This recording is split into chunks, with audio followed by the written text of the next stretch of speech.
magic, mythology and medicinal properties of heather. Heather is a beautiful, very hardy low-growing plant.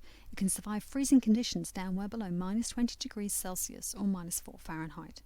It loves acidic soil, unlike most other plants, and doesn't mind a bit of shade. So heather teaches us to be hardy and to survive, even in inhospitable circumstances. Heather is native to Northern Europe, Iceland, the Fairies and the Azores. As a generic term, heather applies to a number of different plants of the Ericaceae family. When it comes to myth and magic, when heather is mentioned, it's usually referring to Calluna vulgaris, the common heather. As Calluna vulgaris, it takes its name from the Greek word kalino, meaning to beautify or sweep clean. This is because heather was often used to make the bristles of traditional besoms. Today, many witches still have besoms, usually the smaller kind, made with heather for symbolically sweeping their altar or magical space. It is from heather that we get our term heath or heathland, referring either to a wasteland or a place where heather grows. Heathland and heather ultimately inspired the term heathen, a heath dweller, which was used to refer to a person who does not follow the Christian religion, and that ultimately also came to mean an uncivilized or savage person. Today, many pagans have reclaimed and embraced the term, and now heathen is usually used to refer to those who work with the old Germanic gods. As a result, heather is now considered a sacred plant to many of the heathen gods, especially Thor. Common heather has very small leaves and flowers, which bloom from July through to September.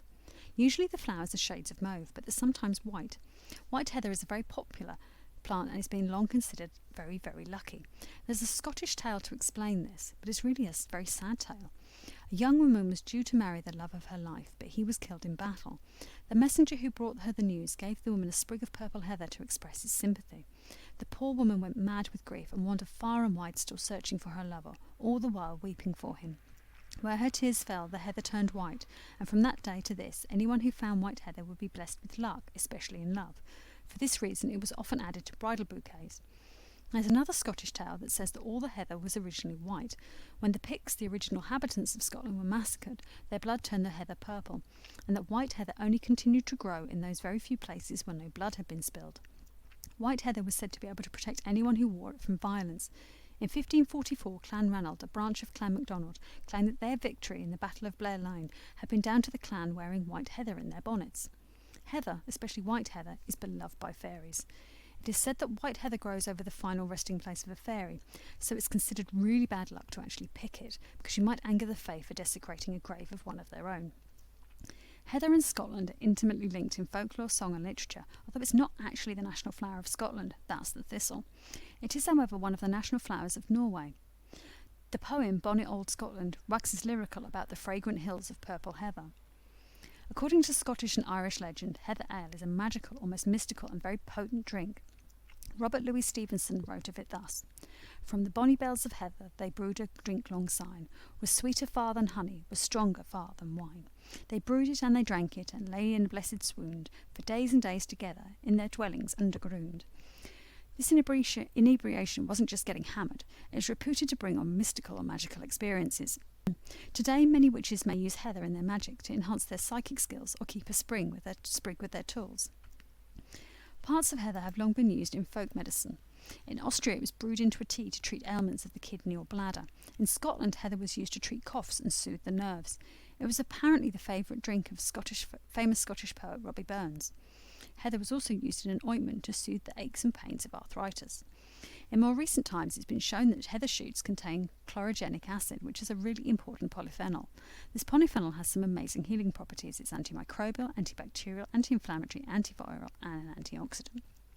Furthermore, it's claimed that chlorogenic acid may help protect the heart and liver, reduce blood pressure, and stimulate the nervous system and reduce fevers. It's being looked at by modern scientists for its healing properties. Heather is often used in modern love spells, especially for those for passionate love or to rekindle the flame when things are waning in that department. In many old tales, love is consummated on a bed of heather, such as in the story of Dermot and Grania. Just make sure it's the purple stuff, though. That's the one that brings passion, whereas white heather is supposed to actually prevent acts of passion. Heather is also used in sleep spells and sachets. In times past, dried heather was used to stuff mattresses that were reputed to vie in softness with the finest down, and restore strength to fatigued nerves, so that those who lie down weary in the evening arise in the morning vigorous and sprightly, according to George Buchanan, who was tutor to James VI of Scotland and first of England. Heather as Or is one of the feues of the Irish Ogham, where it represents sleep, death, passion and love. In more recent Celtic tree calendar, it rules over June the 21st, the summer solstice, although it's not actually in flower at that time. In modern witchcraft, heather is ruled by the planets Mars and Venus and connected to the element of fire. The gemstone for purple heather is amethyst, and for white heather it's snow quartz. It corresponds with the third eye and the heart chakras. Do you love heather? Are you lucky enough to have something growing in your garden or nearby? Do you embrace heather in your heathen practice? Let us know in the comments below. Thanks for watching. See you in the next video.